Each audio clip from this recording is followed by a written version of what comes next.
So, for one, the basic farm and the advanced farms are a thing of the past. They are no longer. And so, now what we got to do is we have to use the garden riggy-majiggy, which is still under your farming tab. And then using that garden riggy-majiggy, you end up making all these gardened areas where essentially where your soil is nice and ripe for planting. And just to clarify even more, so by garden areas, I mean the plots that you make using the rigamajig. On the screen right now, you can see these darker brown areas that look soily. Those are the plots made by the rigamajig. The rigamajig is currently making some now. And yeah, like I said, this one has 4 uses, and you'll see me make 3 of them in this little footage here. And when the actual plot is made, there's a few kind of little bumps in the ground, essentially, where the ground is ripe to put a seed in. There are also a few ones that are made with little bits of stone in or twigs in, and those are literally just to be shoveled away. Those are the wasted ones. But to continue to use the farming plot, you need to make a hoe, which is under the tools category. You have a hoe and a garden and a golden hoe. Okay, and so using the garden hoe, you can make these little patches in which you can plant seeds.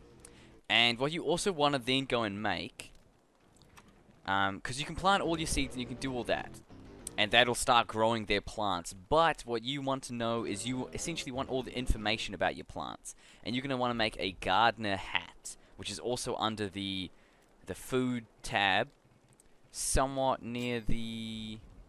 Oh yeah, you will need to scroll a little bit to it.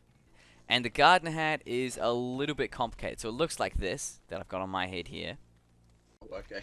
And you actually right-click on the hat, and it gives you all of this information that you've got on plants. And... okay, well actually, sorry. When you first put on the gardener's hat, what'll happen is you will have no information. Everything will be unknown, but you can go up to plants and research them. So just like what I just did now, and that learns things about the plants. And you can do that for every single stage that the plant is in. You can research it. Also, we are going to leave these rotting plants here just to see what boss turns up. And then we can fight it. Fingers crossed it won't be too much of a hard battle, but I guess we'll see. So, to answer that question, yes, there is a boss, and it is the Lord of the Fruit Flies, with their kind of mini part as well, which is just the standard fruit flies. This is your punishment for neglecting the crops. Now, this is kind of getting a little bit more advanced, and so I'll cover all this in another episode. For now, you don't need to worry about this. Long story short, just don't let your plants rot, and you can prevent the boss from spawning. But, like I said, I'll cover this in another episode. But when you make this hat...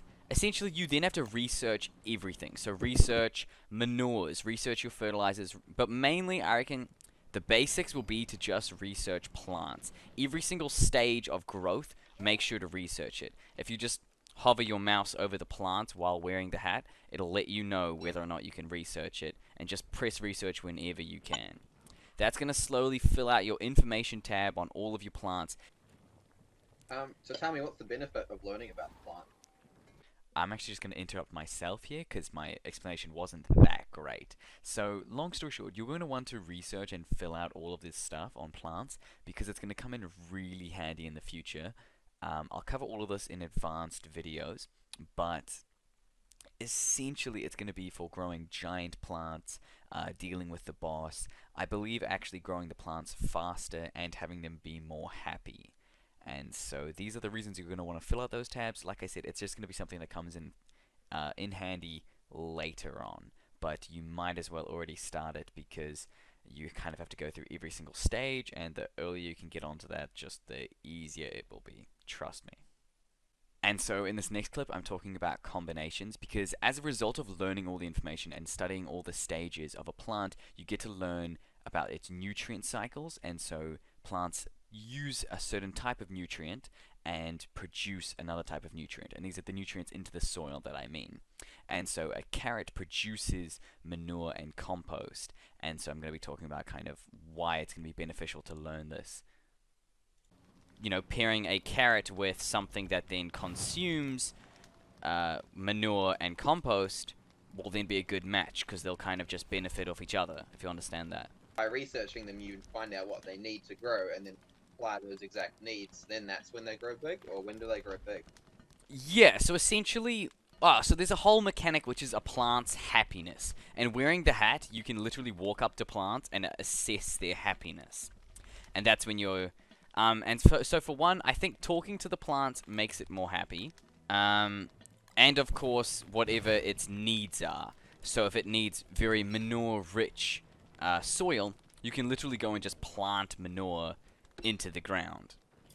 But yeah, in general, you're going to want to satisfy these needs as much as you can. So, so literally, like, the core basics of farming, when you strip it down, is essentially you have to use the rigamajig to make farmable soil. Then you need a hoe to dig each individual, what would we call it? Like a plot, I guess. A little area in which, or a little mound that you can put a seed in. Then that seed will eventually grow into a food that you can, well, that you can pick.